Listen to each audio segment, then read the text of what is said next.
Hi, Todd Barrett here. This week, Amazon officially launched Amazon Sidewalk. I've seen panicked messages on social media talking about how Amazon is sharing your internet connection without your permission. I'll admit I'm always skeptical when I see lots of fear around things that people don't understand. I have some history with these technologies since I teach a university class where we develop products that use the same technologies. I don't work for Amazon, I'm not getting paid to do this review, just someone who loves this type of technology, and I'm interested in understanding what they're doing.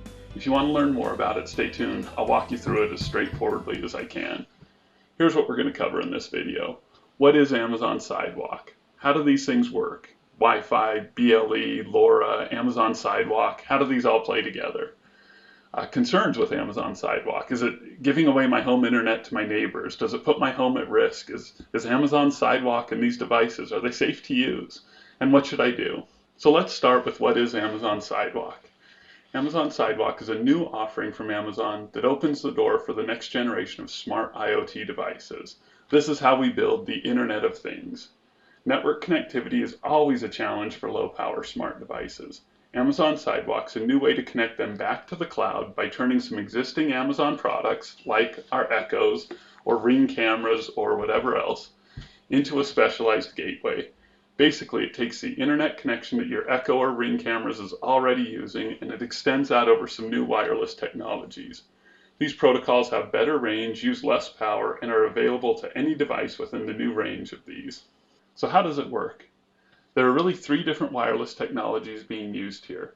Wi-Fi is used to connect the Echo or the Ring camera back to Amazon's servers in the cloud. Then they turn around and create this new network where they allow other devices to send data over Bluetooth Low Energy or LoRa to them, which they relay across the Wi-Fi back to Amazon. Let's get into the nuts and bolts of how each of these different wireless technologies work. First, let's talk about Wi-Fi. You're probably the most familiar with this one. Wi-Fi is fairly pervasive. Most people have Wi-Fi in their homes. Many businesses provide it for their customers. We see it everywhere we go. To make Wi-Fi work, there's usually an internet provider that connects you to the internet, typically over a wire of some sort, and then Wi-Fi extends that connectivity over short-range radio links that allow you to connect all kinds of devices, computers, mobile devices, smart TVs, printers, all kinds of stuff. Wi-Fi is usually pretty high bandwidth, meaning that it has lots of capacity to send tons of data, though that varies depending on the type of Wi-Fi and the internet provider behind it. Anything sending audio or video tends to be a huge data consumer. This enables you to stream movies, transfer files, video chat, play online games, all kinds of things that require massive amounts of bandwidth.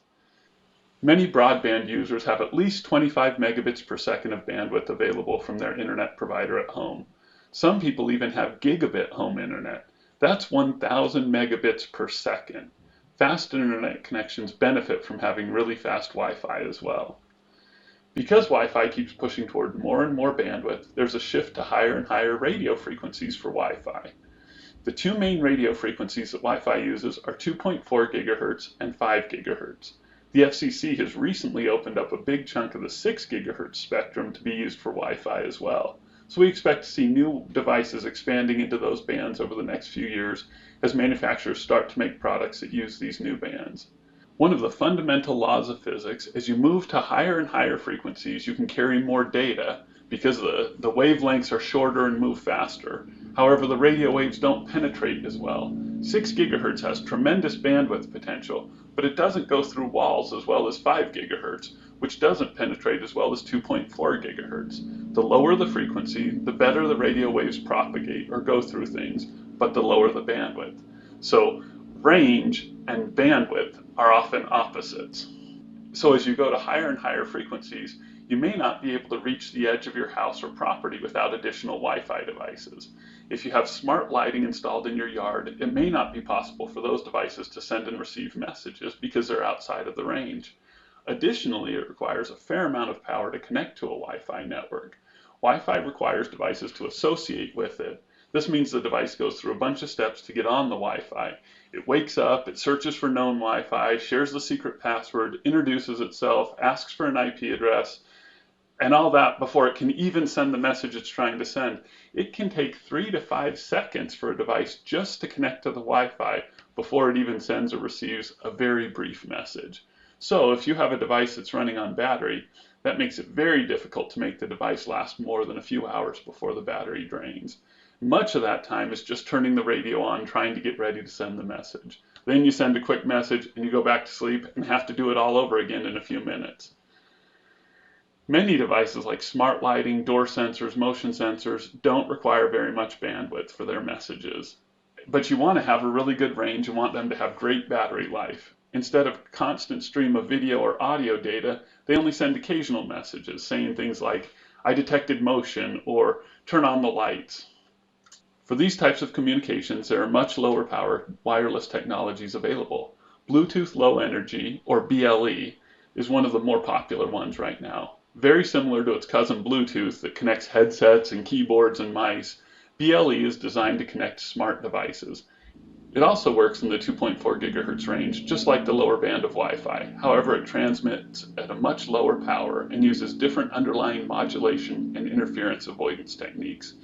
Even though they work in the same frequency band, it's a completely different protocol than Wi-Fi, meaning it speaks a whole different language. So BLE and Wi-Fi may seem similar, but BLE radios can only talk to BLE radios, and Wi-Fi radios can only talk to Wi-Fi radios. Also, unlike Wi-Fi, BLE can operate without doing the full back and forth connection routine. A BLE device can wake up, broadcast its message to anyone listening, and then go back to sleep in a fraction of a second, without even waiting to hear if anyone received the message. Believe it or not, this is going on all around you with many of your smart devices. The next time you're in a busy place, open up a BLE scanner app on your phone, and you'll be surprised, maybe even nervous, at all the devices you can see and all the info that's being shared publicly. Fitness trackers, smart scales, motion sensors, a number of these devices work completely in a broadcast mode. This requires very little battery power to just send periodic updates. Additionally, there's another low power, low bandwidth protocol for small devices. This is called LoRa. LoRa is short for long range. And it is. The theoretical range for outdoor LoRa devices with line of sight connectivity can be greater than 15 kilometers. In reality, in urban spaces, it's much less, even less when those signals have to go through walls, trees, things like that. Because it works in frequencies below 1 gigahertz, it has much better propagation than Wi-Fi radio waves. In fact, it works in frequency bands around 400, 800, and 900 megahertz, depending on where you live. This is close to the frequencies that cell phones use, and it gets really amazing range because of it. LoRa is also a broadcast protocol that doesn't require devices to handshake and associate with each other. Because of the amazing range of this protocol, it makes for a great utility for sending very small data packets. Extended range LoRa networks, called LoRaWAN, have existed for years. In a LoRaWAN network such as the Things network, there's a system of LoRaWAN gateways built all over the country by private individuals. These devices are connected to the internet, and they just sit, listening for devices to broadcast. When they receive a valid LoRaWAN broadcast, they forward it to the appropriate server on the internet. So imagine you're a company shipping a truck full of perishable food, and you want to be able to monitor the temperature of that truck as it drives across the country. You could put an inexpensive LoRaWAN temperature monitor device, like a $2 or $3 or $5 device, inside that truck. As the truck drives down the freeway, the sensor is regularly sending out broadcast messages with the temperature of the food in the truck. When the truck is within range of one or more of these LoRaWAN gateways, that message will be received, routed to the Things network, and then routed to the appropriate application server at your company for processing. If multiple gateways receive the same message, it's compared and deduplicated, and the whole message is encrypted except the routing info, so nobody else can intercept the message along the way. That makes LoRaWAN a useful utility, but it's only useful if there are enough gateways where you need them. If you aren't close to a gateway, your packets are being broadcast, but nobody's receiving them and routing them. But the gateways work like public utilities. You don't have to own the specific gateways that receive your messages. The gateway captures all messages and sends them to the network for distribution to the appropriate application server. And that paints the picture of exactly what Amazon's trying to do with Amazon Sidewalk. Because they have all the Amazon Echo devices and Ring cameras, which are already connected to Wi-Fi, one of the new features they're enabling is the built-in BLE and LoRa gateways to build their own BLE and LoRa network. Now all the Sidewalk-enabled devices in everyone's house builds a huge network of sensors all over neighborhoods.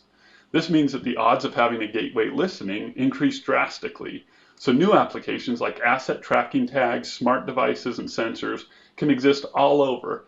With the huge range and low power of LoRa, these devices can work off of small batteries in places that they never would be able to before. And they can last for years without a battery change.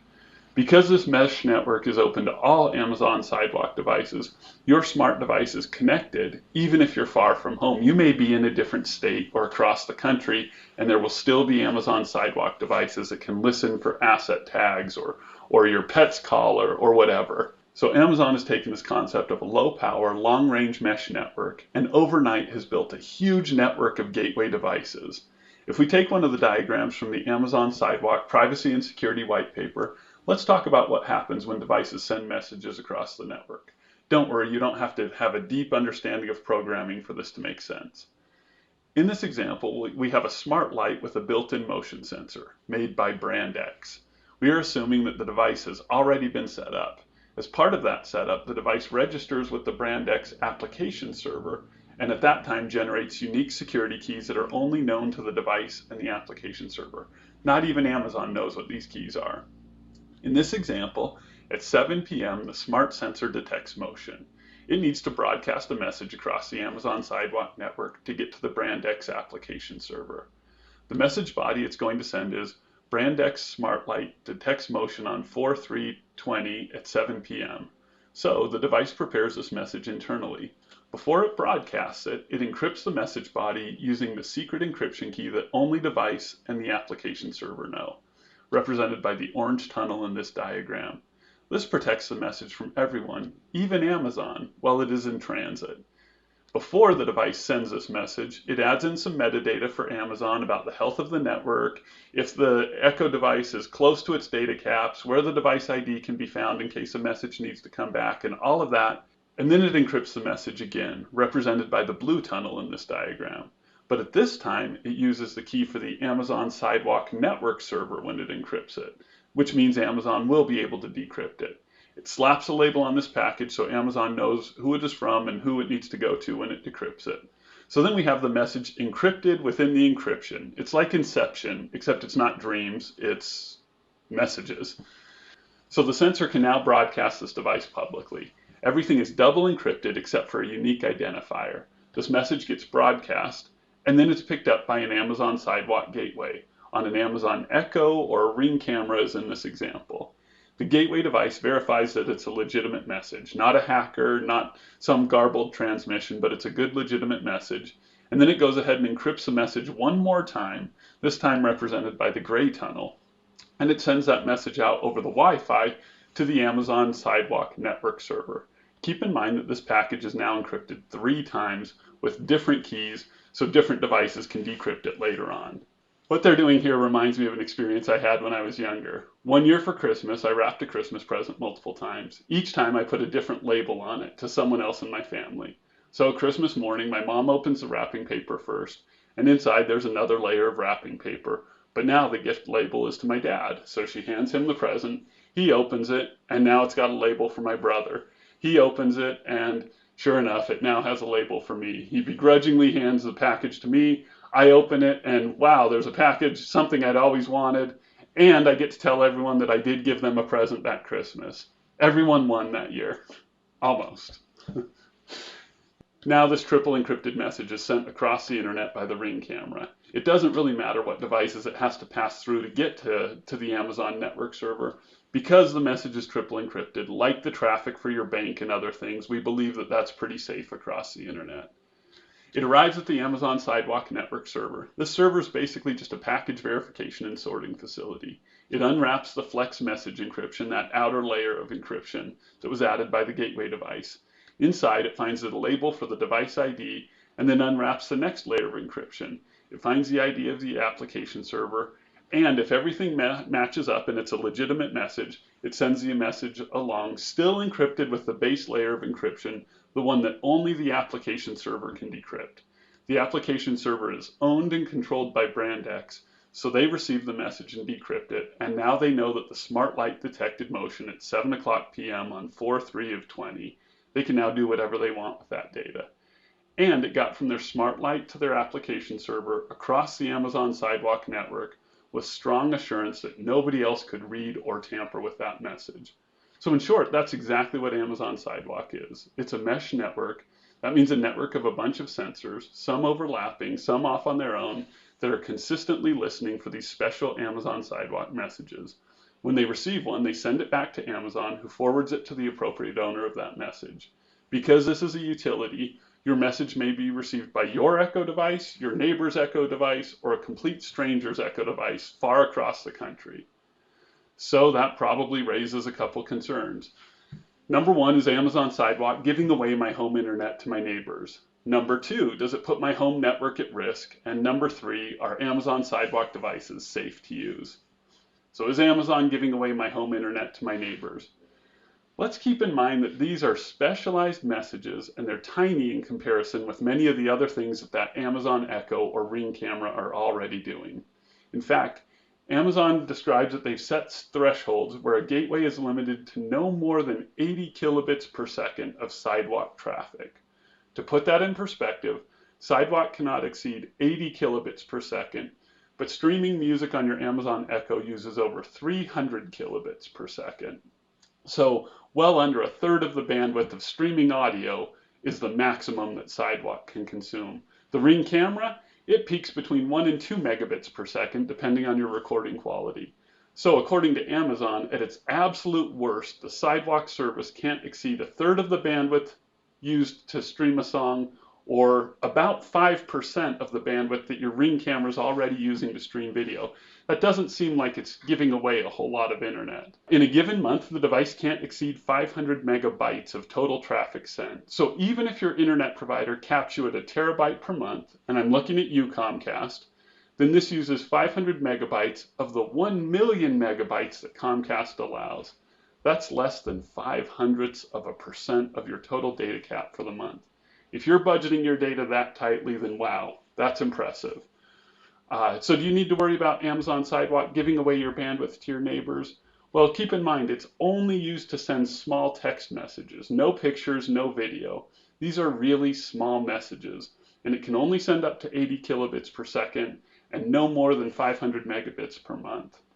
So if you're exceeding your data caps, or if your current service is insufficient, or if everyone you meet with on Zoom is complaining about how bad your video quality is, then you probably want to turn it off. Otherwise, if you have an ultra high-speed internet provider and no data caps, I don't see how this would hurt to leave it on and help the Internet of Things community.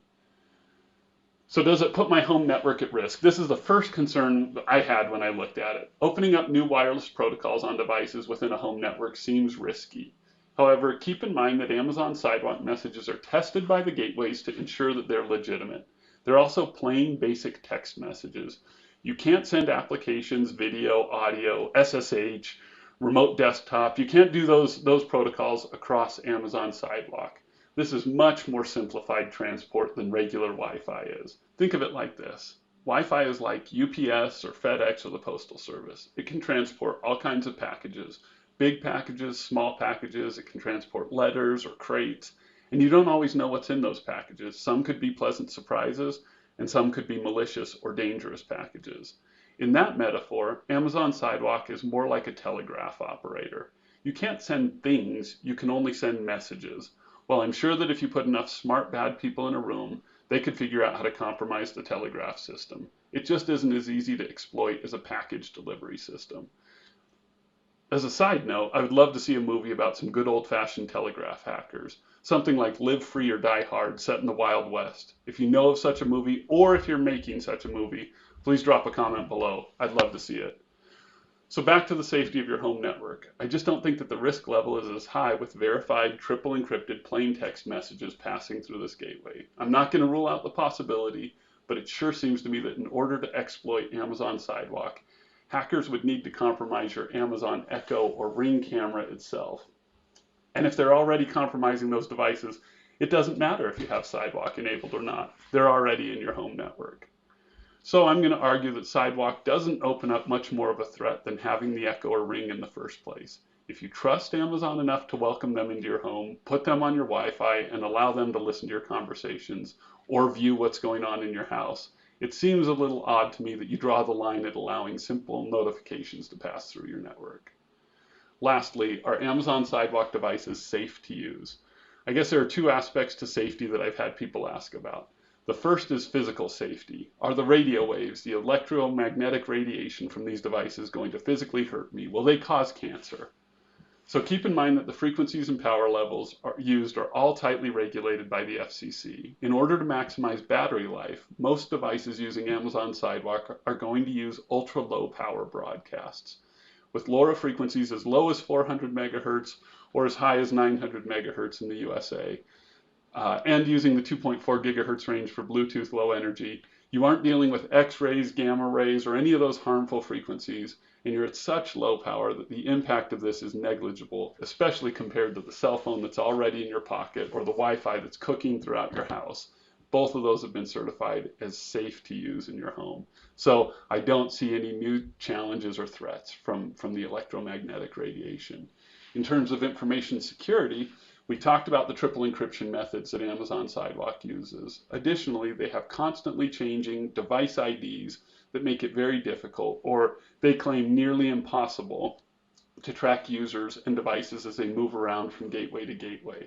But keep in mind that your cell phone already has tracking cookies and device tower associations that are already able to do these types of things. So again, I think you have to consider the new risks of Amazon Sidewalk in relation to the other decisions you've already made in your life. So in summary, I don't believe that the security risks are any bigger than what you already have by owning the devices already. I don't think that the bandwidth concerns are a huge problem unless you're already exceeding your bandwidth or your data caps. And I think that it's a really cool idea to be part of a community of these devices that enable new smart and Internet of Things devices to pop up in places where they wouldn't otherwise. So I don't know that I'm as concerned about Amazon Sidewalk as many of the other people. I'd be interested in hearing your opinions and what your thoughts are. Is there anything that you disagree with? Is there other perspectives that I may be missing? Please feel free to drop a comment below. And if there are other things you'd be interested in learning more about, please drop a comment and ask me about it. Happy to look into it and make some future videos from that. Thanks for your time. We'll see you later.